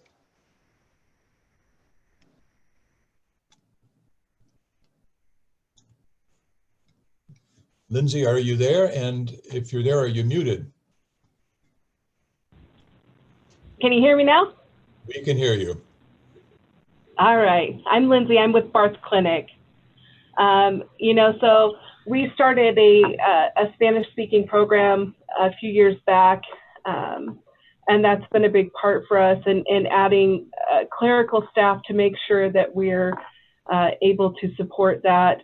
We like to do lots of trainings on cultural competency and racism, and being all-inclusive. We have lots of staff members now of different ethnicities, and yeah, there's still lots of work to do, but it's going really well. Very good. Very good. Thank you. Thanks for sharing that. Joyce, with 211, you mentioned that your staff is bilingual and that you do have a language line, and I assume that's been in place for a while. So thanks for sharing that. I don't know if you have anything more to add, but I would expect that you would have bilingual people, given what 211 is all about. Yeah, 211, yeah. So 211. Yeah, that allows us to really reach across many in our communities at a state level and at a county level, just really focusing on the vaccine equity issues that we've seen since the vaccine rollout. Many of our seniors that have called our helpline are over 75. They only have a landline. They lack internet. They have no email address or anybody to assist them. So we have taken on that role to help them schedule their vaccine appointments. Many English is not their first language. They don't have an email. They don't have a printer to print the appointments. So we've been working very diligently with those callers 7 days a week. And to date, we have scheduled over 20,000 vaccine appointments, which include 3,000 for Benton Franklin counties. Okay, very good. Yeah, very good. Okay, I'm just going to wrap up this this part of our dialogue up with just a couple more comments. Angela Gonzalez is at the start of the journey. You've done something with your governing board. You're working with Central to do an assessment.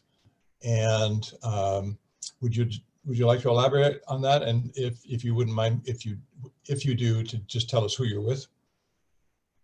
Yeah, hi, good morning. This is Angela Gonzalez. I'm with Community Health of Central Washington, and I actually hit send on my comment just as you were started to read Stacy's comments above. So in addition to what Stacy said before with signage and the team that we've put together, I'm really proud of our residency program because they're building content around DEI into the curriculum so we can capture new physicians while they're training to come into the healthcare world with an eye to health equity. The assessment, the student at Central Washington University, this is her master's thesis, and she is conducting this assessment and in the process developing an assessment tool for us to use and track our progress as we go forward. So we're excited about that.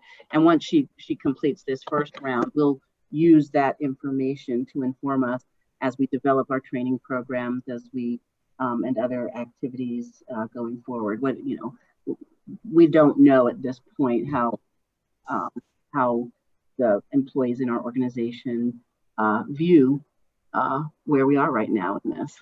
Okay, that's honest, fair assessment. Thank you. And last comment here before we move on to the second question from the Palouse Medical Team, that you are at the start of your journey as well, and sounds like you're pretty serious about doing some training and bringing awareness to your staff. So thank you for sharing. Okay, so the last question, the second and last question, we'll definitely end on time here, is what should the Greater Columbia ACH as an organization do? And do you have any recommendations to staff, because they would like to hear from you? And you just heard the experience of a sister organization in this 1115 Medicaid waiver program. And are there some thoughts that you might have to share then from your perch to Carol, with Carol and her team? So if you wouldn't mind just typing just a few things there, I think that would be helpful because I think this is something that staff is regarding quite seriously. And then while you're typing, I just wanted to point out, if you could bring up the very last slide, just so people can see what's coming up. We will have an April meeting, and I think it's, do you have that slide up there, Chelsea? Is it April 15th? Yeah, I was going to say the middle of the month. So just pencil that in your smartphone, so to speak, and I think you'll be happy that you came. Just like I hope this has been worthwhile for all of you on the line to spend 2.5 hours of your day this morning. So please just think of any thoughts that you can share now, and we'll get to it just in a couple of minutes about what Greater Columbia as an organization might do to address diversity, equity, and inclusion.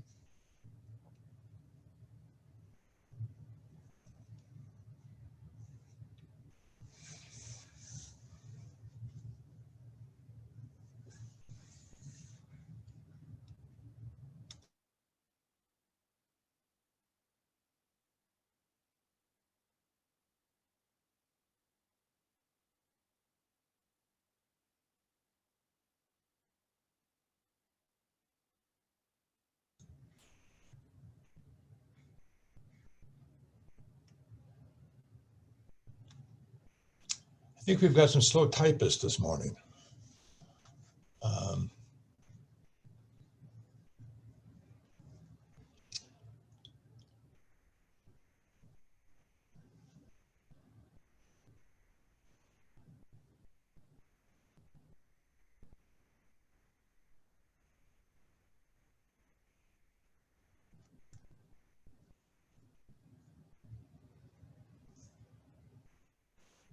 Okay. I'm just going to start with what Gracie wrote from the Pasco school system.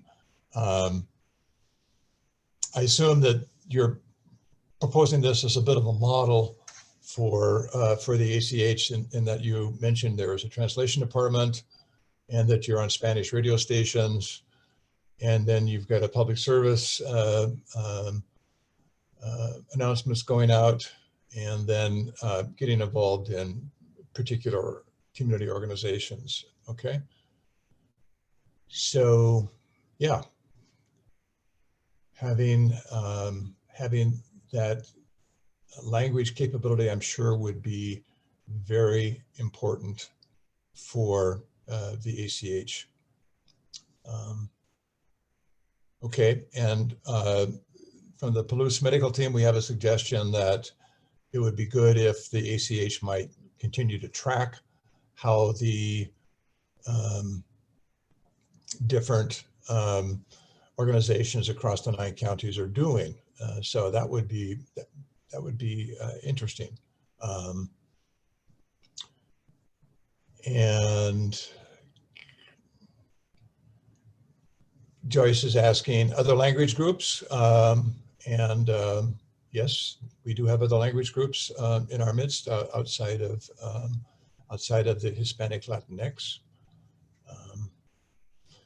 Holly, you're proposing that the staff and perhaps board just have a open, I would assume that would be a facilitated discussion about these different points of view, much like I'm sure Better Health Together did at the start. Deb, you're suggesting that a resource guide would be helpful that the GCACH staff could put together. And that makes a lot of sense, although I think we would probably have to lean on the shoulders of others to do that. But I think that's always useful, to lean on or to stand on the shoulders of others.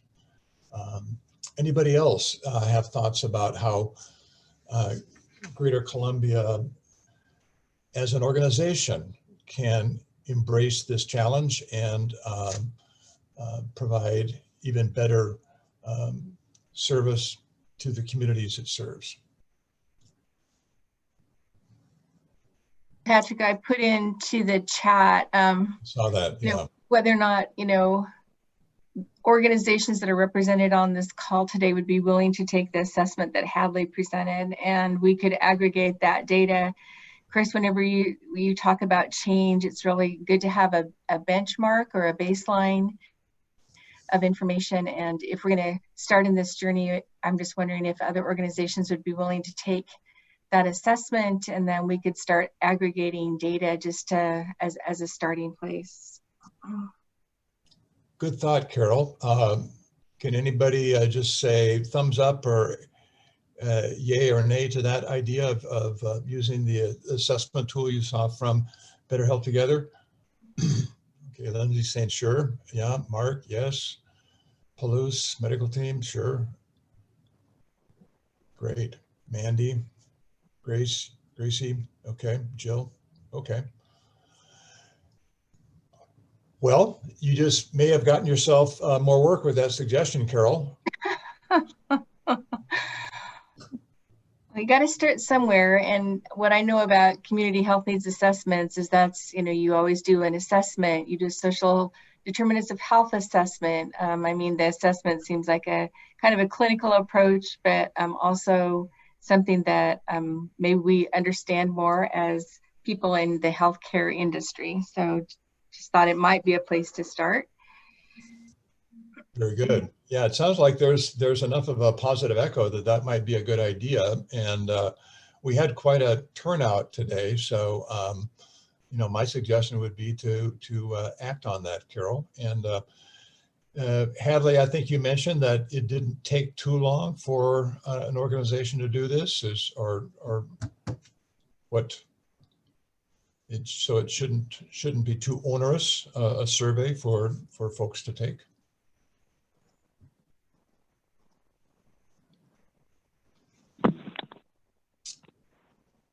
All right.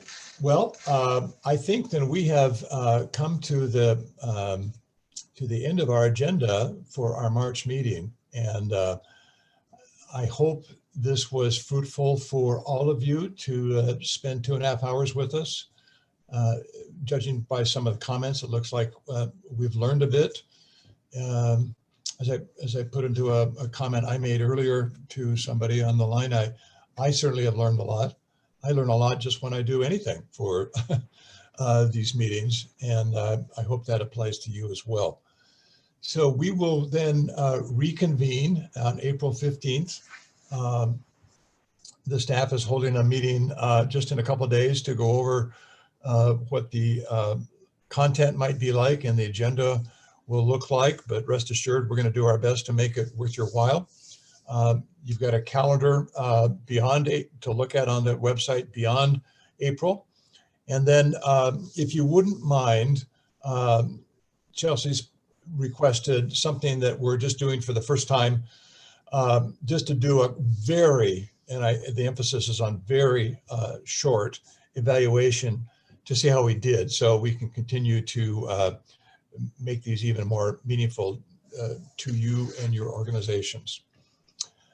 With that, I think we are finished unless Carol or staff has anything to add.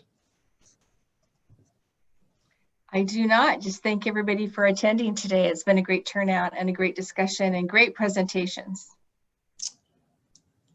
All right. Well, thank you, folks. Go out and find that 4-leaf clover and enjoy this middle of March day. We are adjourned. Thank you, Patrick. You're Thank you. welcome.